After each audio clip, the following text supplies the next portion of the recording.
Hello, this is the luckiest maths teacher in the world. Thank you so much for tuning into this video in which we will look at tree diagrams. So whereas we use Venn diagrams and two-way tables when the question involves multiple sets, we use tree diagrams when the event occurs in multiple stages. So let's look at this question here. Bag contains 5 blue, 4 green marbles, 3 marbles picked one after the other with replacement. Calculate the probability that at least 2 blue marbles are picked.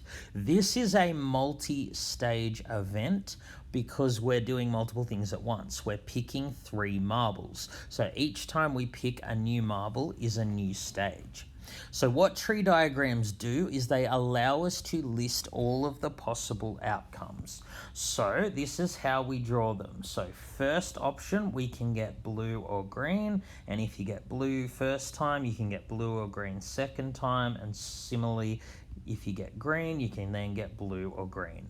So each of these columns represents one of the stages. So first pick, second pick, and then we need another column for the third pick. Again, the goal of these tree diagrams is simply to list all possible outcomes. So when we've actually drawn the tree, let's list the outcomes.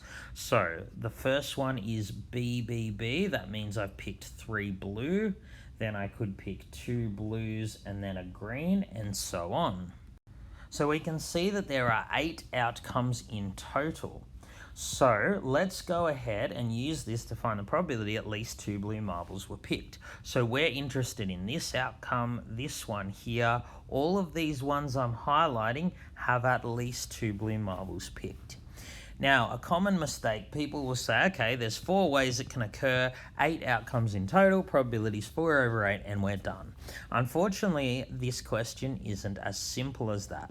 You can't do that in this question because each of these outcomes is not equally likely. The answer is actually not going to be 4/8. So what do you do with tree diagrams when each outcome's not equally likely? Well, what we need to do is write on these branches the probability of occurring. So first pick, there are 9 marbles, 5 of them are blue, so probability of blue is 5/9 and green is 4/9. Now with replacement means that if you pick a blue the first go, it's put back before you pick the second one. So that means the probabilities here don't change. It's going to be 5/9 every time you see a blue, and it's going to be 4/9 for every green. So how would I calculate this probability, for example, of blue, blue, blue? Well, what we're saying is, what's the probability you get a blue first go, and the second go, and the third go? And think times. Now, these events are independent because if you pick a blue first go and then you put it back, if your second pick is random, it doesn't matter what you got on the first go. It doesn't change the probability of what you get on the second go. So the probability of blue, blue, blue is just 5/9 times 5/9 times 5/9. So 125/729. So let's calculate the probability that I get blue, then green. Blue first go, and blue second go, and green the next go. So it's going to be 5/9 times 5/9 times 4/9, which gives you 100 on 729. Now, it turns out that these two will have the same probability. Anytime you have 2 blues and 1 green, it's going to be a 4, 5, and 5 times together. That's where we get the 100. And on the bottom is going to be 9 times 9 times 9.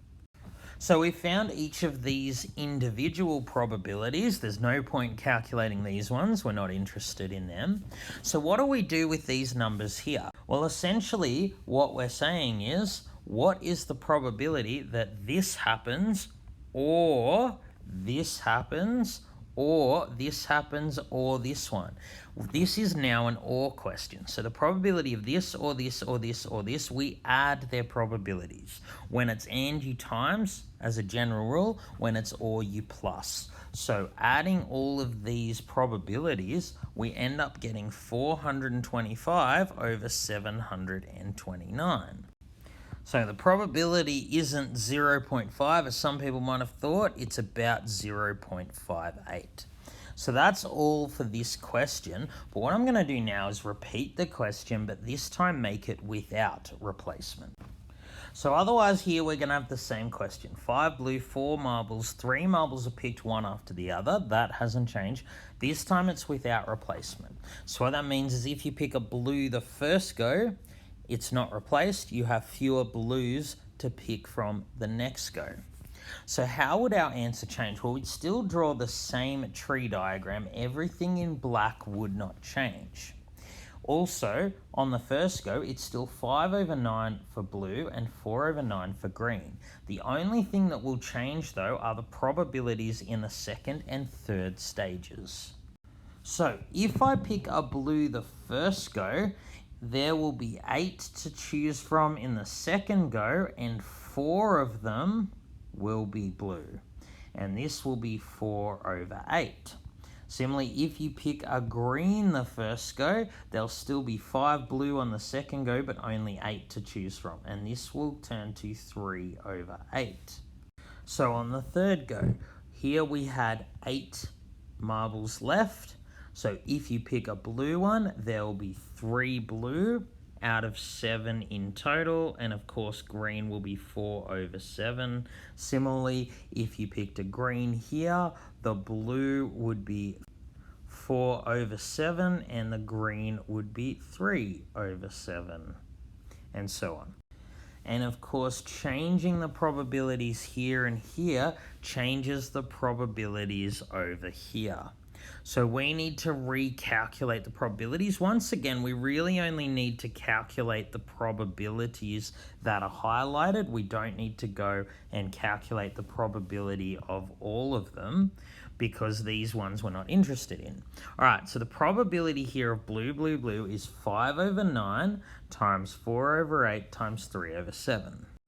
So you can put that on your calculator and get 15/126. What about blue, blue, green? Well, that is 5/9 times 4/8 times 4/7.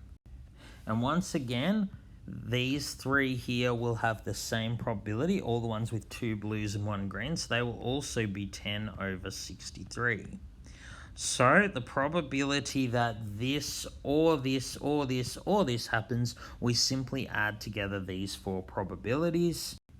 And here we now get 75/126. So putting that in our calculator, we get 0.595, slightly more than when it was with replacement. All right, thank you so much for tuning into this video. This has been the luckiest maths teacher in the world. Have a great day.